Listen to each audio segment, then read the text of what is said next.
the big question on many people's lips is the future of Kemi Badenoch. That one of the things that contributed to us looking increasingly obsessed about ourselves and our own prospects rather than thinking about the country was the fact that we changed Prime Minister so rapidly. Come next year's Conservative Party conference, I guess in Birmingham, do you think Kemi will still be in charge then? I think. Can you put your hand up if you think that she will still be leader of the opposition this time next year? Oh, wow. And yes, Mr. Farage at the back. Yes, I noticed your hand there. Glad to know that you're a listener. We're here in Manchester, and Maddie and I are going to be taking the temperature of the party conference, but also reflecting, because we're in Manchester, on the horrific terrorist attack last week. And we'll also be considering what the future holds for the new Archbishop of Canterbury as well. Maddie was observing Kemi's big speech yesterday. Of course, the Leader of the Opposition will close the conference on Wednesday with a major address. But yesterday, she kick-started the conference by tackling head-on the question of what the Conservatives have got wrong in the past, and also the future and the European Convention on Human Rights, what the Conservatives' position should be on that. Maddie, how do you think Kemi dealt with a conference where all eyes are inevitably on her? Well, the trouble is, I'm not sure that all eyes are inevitably on her. In some ways, the danger for this conference is that it's not attracting the kind of attention that previous conferences had. So that even if the party is saying exactly the right thing, even if everything they say makes sense and is well thought through with serious thinking behind it, that people have just switched off. I think compared to last year's conference, and we forget this now because I don't know about you, but for me, conferences often kind of merge into one, a sort of a general blob of tepid wine and running into old friends and all the rest of it. But last year's conference was different because there was this ongoing spectacle of a leadership contest, which brought new energy and new vim even to a party that had just suffered such a catastrophic defeat, because there was kind of something forward-looking to focus on.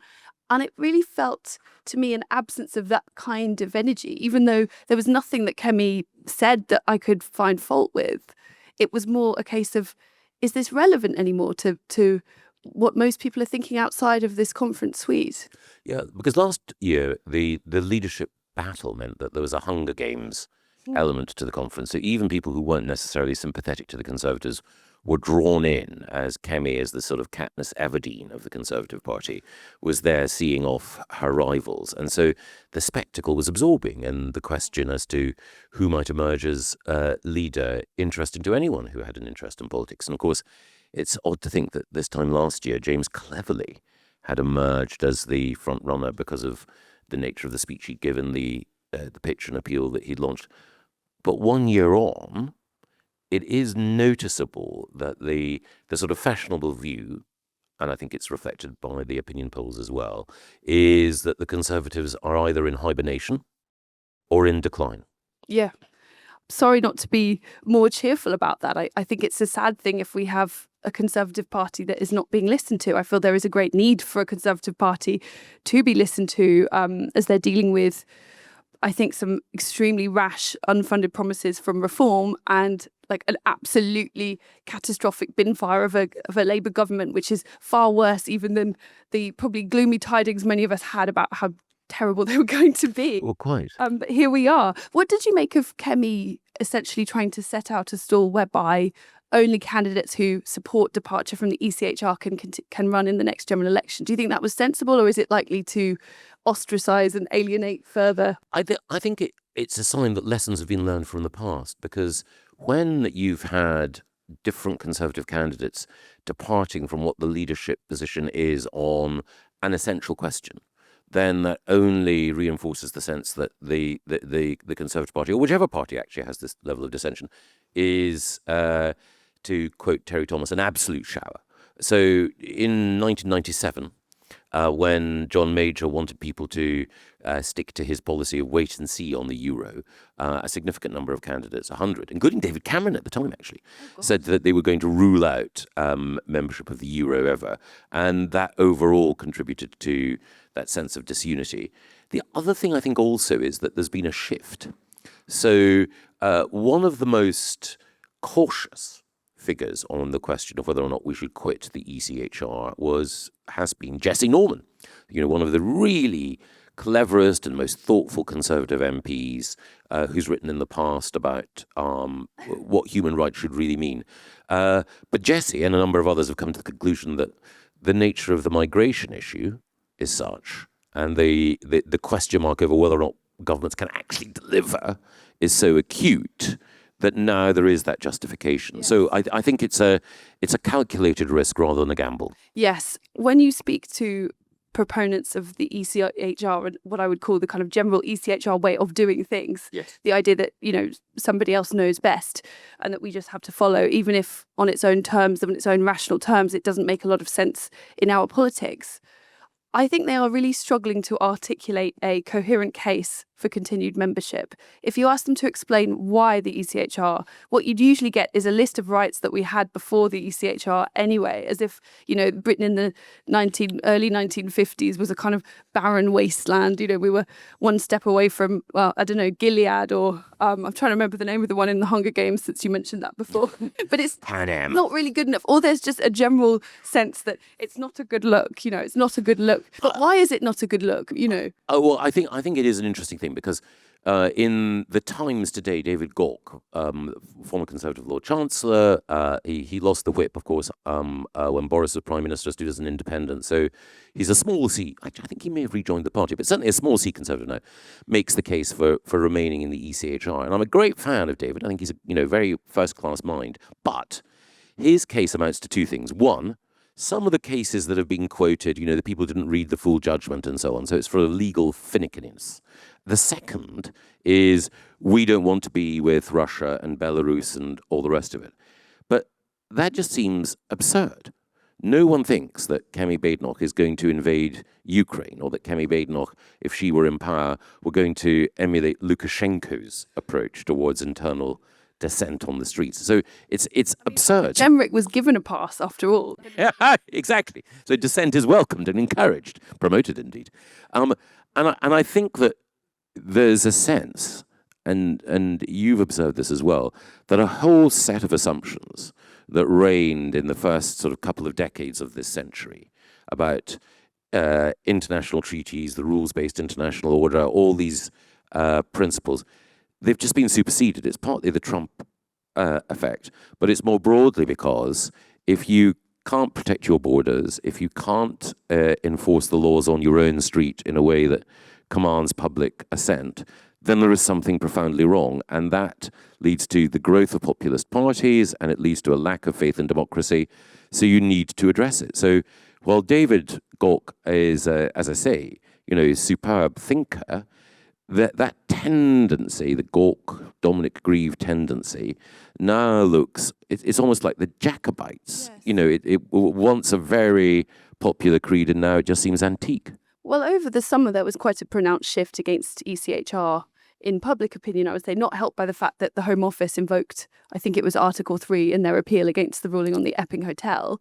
Although the judge said that they hadn't relied on that in the end, I don't think it was helpful that the Home Office sought to invoke ruling that would explicitly say that the rights of migrants would trump those of the native-born population. You also have people like kind of non-usual suspects, people like Malcolm Rifkin, Jack Straw, Lord Sumption. It's not possible to say, oh, it's not a good look. That kind of, look, we're the goodies and you have to get on board because you wouldn't want to be like Belarus, would you now? It doesn't really stack up. I feel like we need to actually hear from people who want the ECHR to stay a case for potentially reforming it, because public opinion is really changing. Completely. And not even the Labour Party is saying that the way in which the Human Rights Act and the European Court operate is perfect. So Shabana Mahmood has signalled that she will start from, the Home Secretary will start from the assumption that it needs to change. Even Richard Hermer, the Attorney General, who spent his entire career as a human rights lawyer, says that there needs to be an effort by other countries to look again at the way in which it operates. So it's not as though you have outside a few particular sort of chambers of barristers who are very attached to legislation, like the incredibly left-wing Garden Court chambers that the Spectator's written about in the past. Outside those privileged precincts, there's no real sense that the ECHR is working perfectly at the moment and that it's a pristine and beautiful cathedral that we shouldn't alter in any way. I guess moving things on a little bit, I mean, the big question on many people's lips is not just the long-term future of the Conservative Party, but the future of Kemi Badenoch. Do you have a sense of where MPs are at, how they feel, what is the state of morale, and if they are thinking of potentially having another go with a different leader? Because, the problem for the leader of the opposition is that things have actually got distinctly worse even since the general election. It's been about, on average, a kind of 8 to 10 point polling slump, which is significant. Oh, yes, and I think that there are a range of views amongst MPs. So amongst some of the MPs who were elected for the first time at the last general election, and there are only 20 odd because the parliamentary party is reduced to just 120 or so, there is a real sense of impatience. So of the people who were elected in 2024, I think only one or two were initial supporters of Kemi Badenoch in the leadership election. Rather more ended up supporting Robert Jenrick. And there is a sense amongst some of them that the clock is ticking and it's later than we think. And they want urgency and action. And they are the people who are most likely to articulate criticism. People who've been around for slightly longer, you can argue more battle-hardened, or you can argue actually more complacent, are very clear, and I take this view as well, that the last thing the Conservative Party needs is a change of leader in a leadership election. That one of the things that contributed to us looking increasingly obsessed about ourselves and our own prospects rather than thinking about the country was the fact that we changed Prime Minister so rapidly in the final years of Conservative government.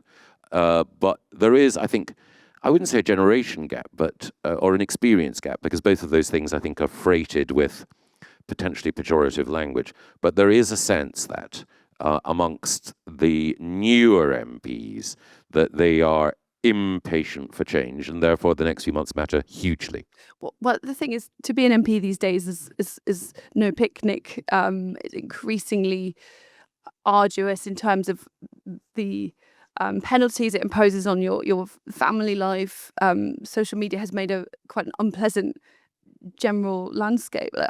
I'm not sure if all that many seriously competent people, and there are still some in Parliament, but increasingly people I know who I'm sure 10 years ago might have been tempted are going the other way. Like, you don't make those kind of sacrifices only to potentially be out in 4 or 5 years. Yeah, and it's certainly the case that there's a generation of people who are Labour supporters who had nothing to do with politics during the time that Corbyn was in power.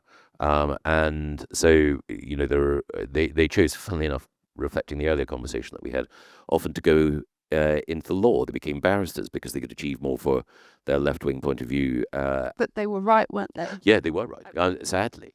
But if you look at the current crop of Conservatives, there are some people who will be looking at I hesitate to say example, but the path chosen by Danny Kruger. So Danny, who was the MP for East Wiltshire, defected to Reform. I think that was a mistake, but in Danny's own mind, the thought... A mistake for whom? Well, I think a mistake for him, but I think in Danny's own mind, he will have thought Reform are the party currently ahead in the polls. He looks younger, I am 50. I want to be in government. I want to change this country for the better.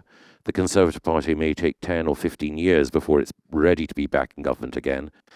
My chance, and it's a gamble, lies with Reform. Now, I think that's a mistake because I think Reform are fundamentally unequipped for the task of government, and I think that if Nigel Farage were Prime Minister on the basis of the current team that they have, it would be disastrous. But it's undoubtedly the case that there are some younger people who perhaps 15 or 20 years ago would have thought, I want to go into politics, I want to become a member of Parliament, I believe in public service, and the Conservatives are the route to that, who will now be havering, and who will now be thinking maybe it's Reform that would be the future. Again, I would warn them that Reform is not a proper Conservative party, but I can't deny the temptation that exists for a particular generation. Do you think the temptation will win out? So, for example, come next year's Conservative Party conference, I guess in Birmingham, do you think Kemi will still be in charge then? I think so, yes, because I think that if people look at the inevitable consequences of trying to change leader and the chaos that would be generated, and the fact that while there are a number of people clearly capable of being leader of the opposition or prime minister in Conservative ranks beyond Kemi, none of them at the moment would add any level of popularity to the Conservatives. There's a poll that came out over the weekend which showed that in a head-to-head, Kemi was the Conservative who did best against Nigel Farage and against Keir Starmer. So there's no compelling reason to do that. But the thing I would say is, in the past, when I've been a Conservative candidate and a Conservative MP, it's always been the case that there's been a background murmur of leadership speculation. It's always the case that there is someone who is depicted, whether it's Boris or David Davis or whoever, sometimes against their will, sometimes, as the obvious alternative, and if only we were to change leader, then things would be better. And it's a temptation generally far better resisted. Well, putting my cynical hat on, I would say that I think that there's a quite high likelihood that Kemi's rivals are basically waiting for a bad result to come in the council elections, bad news that can be pinned to her before they strike. They don't want to have to wear that particular mantle. And until there's a move in the polls, I mean, a lot of MPs are just looking at annihilation when and the morale is at a real low point. And I suppose logically, even though you may be completely right that it would make no material difference, if it seems certain that doing nothing will guarantee the loss of your seat, then, the temptation is very, very clear. And I think it will be an increasingly difficult one for them to resist. Yes, and I think, again, Margaret Thatcher said the facts of life are conservative. The facts of life are never more conservative and never more remorselessly conservative than when it comes to economics. And in that sense, both Labour's mismanagement of the economy and reforms and coherence in the economy give the Conservatives an opportunity to see events vindicate their approach. But the problem is that we have precedent for this already, where before the last general election, there was a feeling that things had got terminal for the Conservative Party. And I think that actually the media is partly to blame for this, because once they get a sense that this is inevitable, they often kind of fall into line in a sort of herd mentality. The story of the day is the end of the Conservative Party. So let's not ask the questions about how on earth Labour plan to fund everything.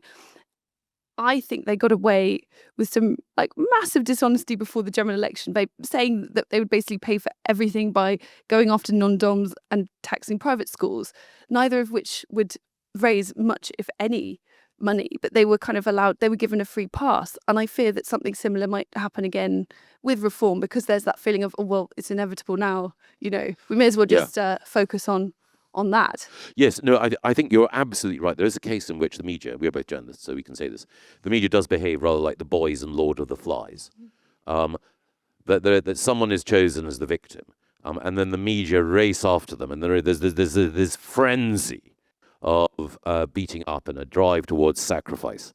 But I would just say that sometimes you just need to take a step back and recognize that frenzy often involves a degree of criticism that is not entirely rational. It's the emotional pull of being involved in a process of conflict and destruction. And when we're seeing now, with what is happening to Starmer, and I've got no brief for him, something similar happening within the Labour Party and with the media, with the idea that his premiership is over, that even though Andy Burnham may have been seen off, sooner or later they're going to come for him.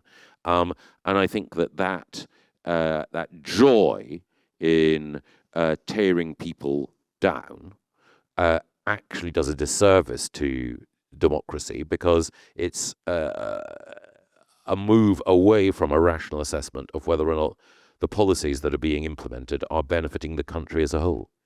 I was wondering, actually, if we could have a show of hands. I'm keen to get the view of the audience on the question of Kemi Badenoch and her future.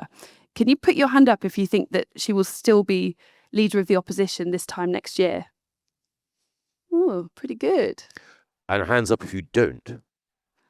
Oh, wow. So I would say that was 3-1 in favor of, and that's a judgment about the future. It's not necessarily saying that you want it to happen, it's saying what you think will happen. Yes. 3-1. Yes. Interesting. Very interesting. And a different thing. How many of you would actively, and I think there's probably a representative of the Whip's office and the candidates department at the back, so I warn you about that. Hands up anyone who thinks, actually, we love Kemi, or you may not even have that level of ardour, but actually, I don't think that she's the right person to lead the Conservatives into the next election. Hands up anyone who actually thinks that. Ooh. Okay, 1, 2, 3, 4, 5. Oh. There are 10 brave souls who are taking that view, 10 to 12. And yes, Mr. Farage at the back. Yes, I noticed your hand there. Glad to know that you're a listener. While we're here in Manchester, and it was referenced by Kemi right at the beginning of her speech, the shadow of what happened last Thursday and the terrorist attack on Yom Kippur permeates conversations here and conversations nationally. And Maddie, since then, there's been a debate about how we handle extremism, anti-Semitism, terrorism. In that debate, are there any particular voices that you think have caught the tone appropriately, and any arguments that you think have been absolutely apposite? And are there changes that you think we need to make in the way in which the country is governed? Well, in terms of getting the tone right, I do think that Kemi Badenoch, in her speech yesterday, I'm glad that she opened with that. I think it's really important right now that Jewish communities in Britain feel that they are not alone, because I think many people, even not particularly religious Jews, feel under attack, under threat. People have changed their day-to-day life. They don't wear their skull cap anymore. They wouldn't wear a Star of David. Some people are even thinking about changing their names, which is quite tragic when you consider that generally people did that at the time of absolutely rampant anti-Semitism in the early 20th and 19th centuries, when, you know, Mr. Stein might become Mr. Stone. It's really tragic to think that we are back in that situation. In terms of what do we do about it, I think it's an intractable problem. Are there countries around the world that have successfully figured out how to integrate such vast numbers of people in such a short time? I'm not sure we have an obvious template looking abroad.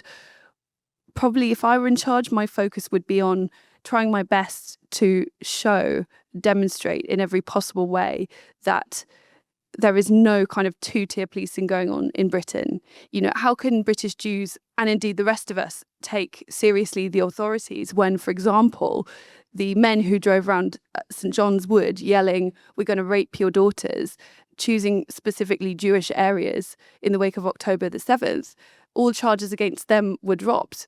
And just, I think it was last week or the week before, there was a man who attacked the man who was burning a Quran in public. Again, he attacked him with a knife. He might have potentially killed him. And again, he didn't have any jail time. He got some kind of suspended sentence. And meanwhile, you know, they're busy arresting people for silent praying outside near an abortion clinic. Like, there is clearly two-tier policing. And I don't think people can have any faith in the system until that is very much seen to be clamped down on. Yeah, I know. Well, it's tragic. It's something I've observed, the growth of anti-Semitism, the growth of extremism over the last 2 decades. The point was made very movingly by the Labour peer Maurice Glassman, who of course himself is Jewish, that almost alone among European countries from the 17th century until 1960, no one in Britain was killed for being Jewish. So from the moment that Oliver Cromwell ended the sort of restriction that there'd been on Jewish life in the UK, right up until this century, alone among all European countries, no Jewish life had been taken because that person was Jewish. And then last Thursday, this is the first time, actually, that someone who was Muslim had deliberately set out in the UK to kill people just because they were Jewish. And there's no ambiguity. You don't go to a synagogue on Yom Kippur with any other intent than explicitly killing Jewish people. The police are still saying that they're not sure about the intent. which is a bit curious when you have Mr. Jihadi McKill going out there. They were pretty quick to determine the arson attack on the mosque to be a far-right incident. Precisely. The absurdity of where the police... I sympathise with the difficulty that the frontline police have, and it is certainly the case that I would make an exception when, in general, when talking about policing, actually about the Chief Constable of Greater Manchester, Sir Stephen Watson, who I actually think is probably the single best Chief Constable in the country. However, overall, we had a situation in previous marches, hate marches, let's be clear, taking place in London, where the most visible example of the police cracking down was one poor guy who was actually an Iranian who held a placard that said, Hamas are terrorists. That is a fact. In fact, the British government acknowledges. The police manhandle and bundle away this guy. Well, literally yards away, there are hundreds of people in a crowd of thousands who are shouting from the river to the sea, i.e., in other words, let's eliminate the Jewish state, and death to the Yehud, i.e., death to Jews. It is unbelievable to me that you can justify policing decisions on that basis, and two-tier policing has become a widespread way of describing what we see on our streets. And I sometimes jib because I recognise how policing can involve difficult decisions, but there's no other way of describing it. I think you're right, Maddie. Do you think that the reason they arrested the Iranian protester was, let's face it, for his safety? Isn't that depressing? They probably just wanted to bundle him out of there before he was attacked by the baying mob nearby. You're absolutely right, because the police approach to many of these marches is about public order at that time. Yes. So they don't want it kicking off on their watch at that time. So that's why a chap called Gideon Falter, who's the leader of an organisation called the Campaign Against Anti-Semitism, was told to steer clear of one of the marches because he looked, quotes, visibly Jewish. Now, the police, and I think it's offensive, but the police were actually operating from what they considered to be his best interests. But it provokes two questions. One, what sort of country is it where you say, look, sir, I'm afraid you look a bit too Jewish, so just, I'm afraid you're going to have to leave. That's linked to the fact that the government advice last Friday to Jewish people was stay indoors and do not gather in groups. In other words, to the Jewish community, you are excluded from public life for your own safety. And then linked to that, the whole thing is that the police know, sadly, or believe, that if they were to arrest people on those marches, they don't believe they would have the resources capable of dealing with the consequences at that time, which is why they record some of the things that are said and then arrest people afterwards. This is an open admission that the forces of law and order do not control our streets, and that's terrible. It certainly makes me very squeamish, though, to consider the suppression of protest. I mean, I'm always very wary. I'm not denying for a second that there is serious hate being spewed at these marches week on week.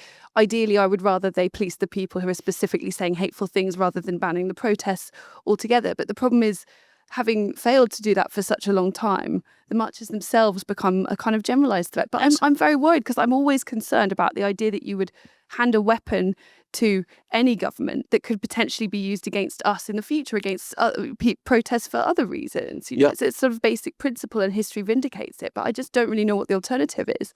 Yes, and I think that as ever, there's a matter of common sense and degree. So, and the first thing is, if you observe other marches that have occurred in the past, the Countryside March, the March Against Anti-Semitism, which I myself took part in a month ago, they don't require the same level of policing in order to control what the people on the march are doing. The second thing is that the Countryside March, I think there were two, they were efforts to ensure that people understood the strength of feeling on an issue, and I think that's completely legitimate. But these marches aren't happening once a year on a particular day, or even once every 6 months. They're happening fortnightly.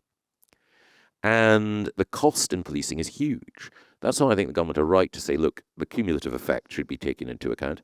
I also think that the organisers should be told, you will pay for the cost of the policing.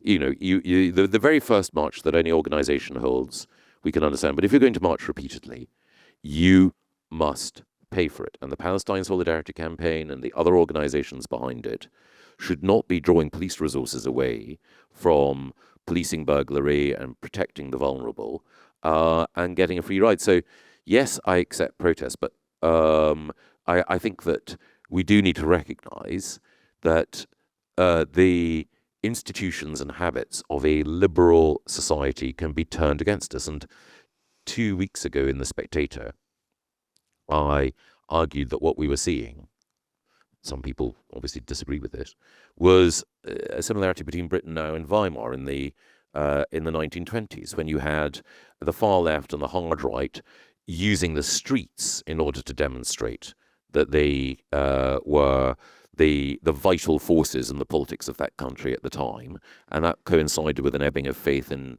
democracy. And I think that actually, as well as freedom, sometimes you need a restoration of appropriate authority. Yeah, and I think Matthew Said's article in the Times was very interesting on this. He actually went out and spoke to people on the marches, none of whom seemed remotely interested in the fact that there is now a potential peace plan that may bring an end to the hostilities. I would posit that if you were truly concerned about the plight of the Palestinians, that you might actually have some idea of what discussions are going on that might bring an end to this terrible, terrible war. But they really didn't seem at all interested in that. And the fact that in Manchester, protests went ahead so soon after the murder of 2 worshippers on the synagogue. In fact, I think it was the same day. The same day, and in London, and in Brighton, and in Edinburgh. Yeah, I mean, that's not about Gaza, is it? It's about Jew hate. Yes, and it is also the case that there's something selective about it. So the 2 biggest conflicts responsible for the greatest loss of innocent lives in recent years have been the conflict in South Sudan and the conflict in the Democratic Republic of the Congo on the borders with Rwanda. How many of the people organising these marches could even tell you that? Never mind organise activities in order to protest against the loss of innocent lives in those conflicts. The question that I would ask the organisers of this march is, why every fortnight do you think that it is necessary to say vile things about Jews? Every fortnight. And if you are a humanitarian, what have you done to draw attention to what's been happening in Sudan, in Congo? Where were you when the Rohingya were being massacred in Burma? But they would argue, I'm sure many would argue that, well, we're not supporting Sudan. We're not supporting governments that are committing atrocities. We are supporting Israel as an ally. I think that is a reasonable point. The point is that we just need to, I don't know. I'm very wary of clamping down on protests, but we are where we are, as they say. Yes, and my starting point is to be wary about that. And indeed, in The Spectator in the past has said, we are absolutely on the side of free speech. And when you've got, ridiculous and terrible people like the Irish Republican group Kneecap saying preposterous things, then you let them play and so on. But I think that there is a difference when it comes to these marches.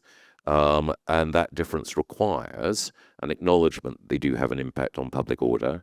And I'm not saying that they should be banned and silenced altogether, but I do think that it is worth looking at changing the balance of judgment that the organisers of these marches have to face so that they bear more directly some of the costs and consequences of their activities. Big news last few days in the Church of England. While the Vatican was able to choose the new Pope in a matter of days using the fiendishly complex but rather wonderful conclave system, the Archbishop of Canterbury has finally, after the best part of a year, I think, through a committee, no doubt, chosen a new Archbishop.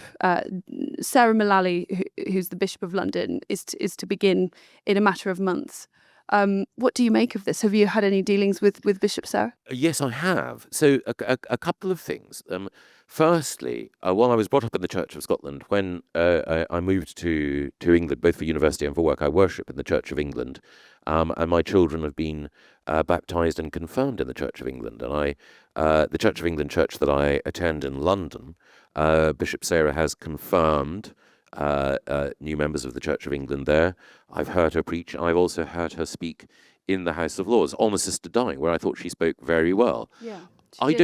I don't know her well. I do hope that she proves to be an inspired choice. But my worry is, and this is no reflection on her as an individual, but my worry is that those who made the choice were almost approaching it with a checklist. And that their approach was, we want someone who has hitherto avoided controversy inside the church.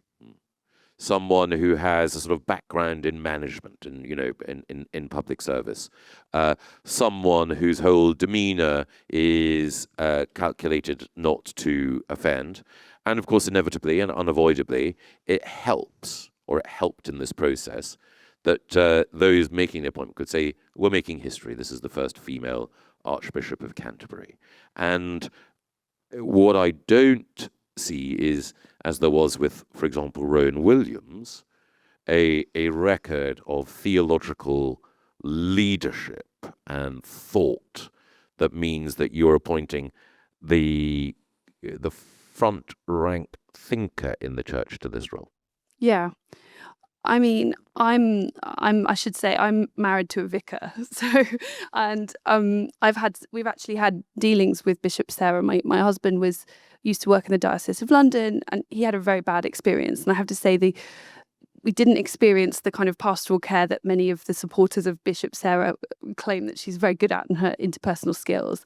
What we saw was where a serious matter of safeguarding was raised to her, the Church of England kind of sat on it, and in particular didn't take seriously something that was very serious.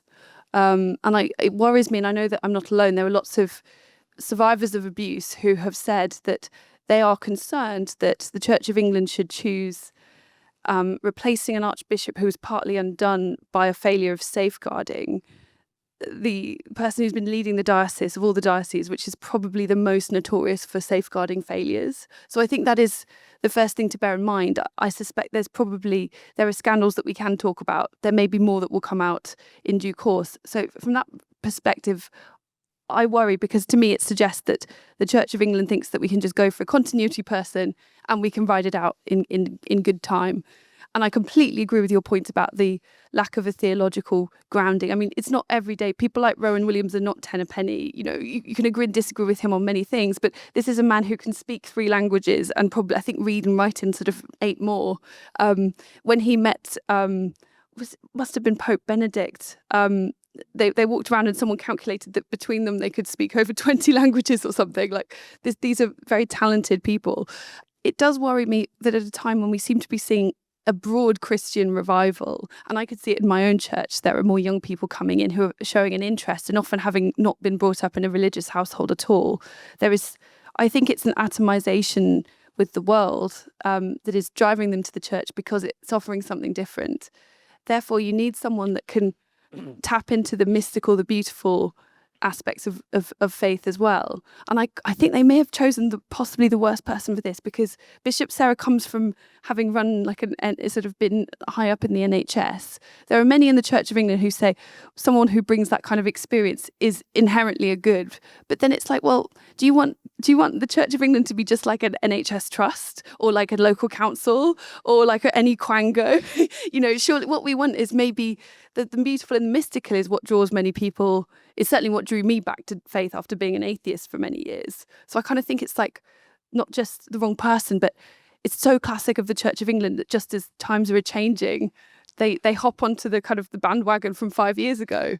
I think it has been the case that a number of politicians have said that the National Health Service is Britain's secular religion, and that doctors and nurses are the priesthood, and that any sacrifice and any draw on our income for the NHS is justified. So the sacrifice is sought during COVID. The increasing tax burden that the NHS imposes. These are not prices that we have to pay, but the obligations that we owe the institution that sums up what it is to be British and or English. Maybe.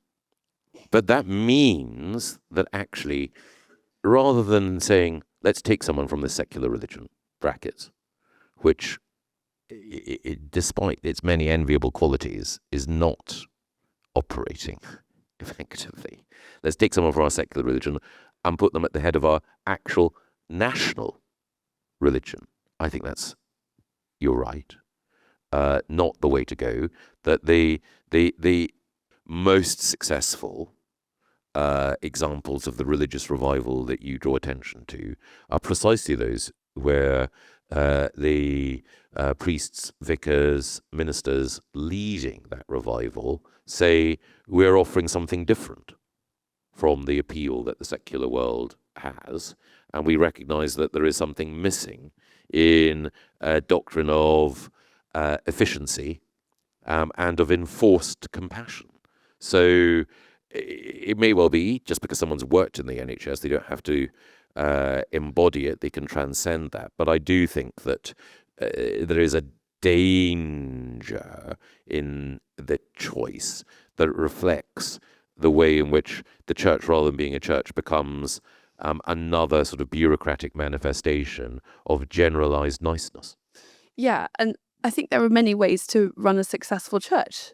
The Church of England is not like we're not a papacy, and actually people don't all have to agree on everything, and that's, I don't know, some people would say it's a weakness. I would say that it can be a strength, but there does come a point where those principles can't be too diluted. There needs to be something that we all agree on. But there are successful churches of all different stripes, from the more evangelical bent to sort of more high church, which is probably where I'm at. I think the point is to do something that feels authentic, that feels heartfelt, and not apologizing for what it is. Yes. I remember one worshipper said to me that he particularly enjoyed one particular sermon because he didn't feel patronized, and he said that often the sermons can resemble like a school assembly for old people, as he put it, which I think is that you do sometimes feel, I don't know, like sort of happy clappy, yes, being talked down to, and also the idea that actually people are not capable of grasping with theology and ideas. Surely that's why they are there in part. I think that there are two tests. I mean, who am I? But still, there are two tests that I would set for the new Archbishop of Canterbury. Test one is on parishes. One of the problems with the Church of England is that, like the NHS, it's adopted this huge managerial top-heavy structure. And archdeacons, instead of being wonderful figures like Archdeacon Grantley and Trollope, who are there to provide support for the dean and the bishop, have become the most grotesque middle managers. So my first test would be sweep away the bureaucracy, disempower the archdeacons, get the money to the front line, and allow churches, whether they're Anglo-Catholic or evangelical, allow the parishes to have a greater degree of freedom and resource. Then the second test is stop this reparations lunacy. Yeah. And use the money that the church has in order to support the poor in this country, absolutely, but to allow that decision to be taken by the front rank clergy and parishioners, so that it's direct mission to the poor and direct evangelism amongst the poor that they can undertake, rather than some attempt to rewrite an historic wrong because we can't go back 200 years. You may recall there was that interesting report that came from one of the kind of blobbier echelons of Lambeth Palace that referred to frontline clergy as limiting factors. Yes. Key limiting factors. The idea being that they are something that the management will have to somehow work around and necessary try their best to thwart whatever the hell is going on the ground, when the reality is there are two churches. There's the kind of Mr. Hyde church, which is the one at the top, which comes out with these completely deranged pronouncements that have nothing to do with what most ordinary worshippers think. And, you know, as you mentioned, the insanity of the reparations, many churches had to actually put out letters to their congregations saying, just so you know, any money you put in the collection plate will not be going to the reparations fund. But that was the kind of damage it caused. And then you have the Dr. Jekyll church, which is the one that is visiting the sick, burying the dead, offering pastoral support, running the dementia cafe, running the mum and baby group, you know, all this fantastic work that if we didn't have the Church of England, I think would dry up and wouldn't be replaced with anything. But the two are in direct contradiction to each other. So resolving that tension is going to be an almighty task for the new Archbishop. I think we've reached the end of our time, I'm afraid. Thank you all so much for coming. It really means a lot to us as we begin this new podcast to have so many, I don't know if you're supporters, but listeners at least. Thank you so much.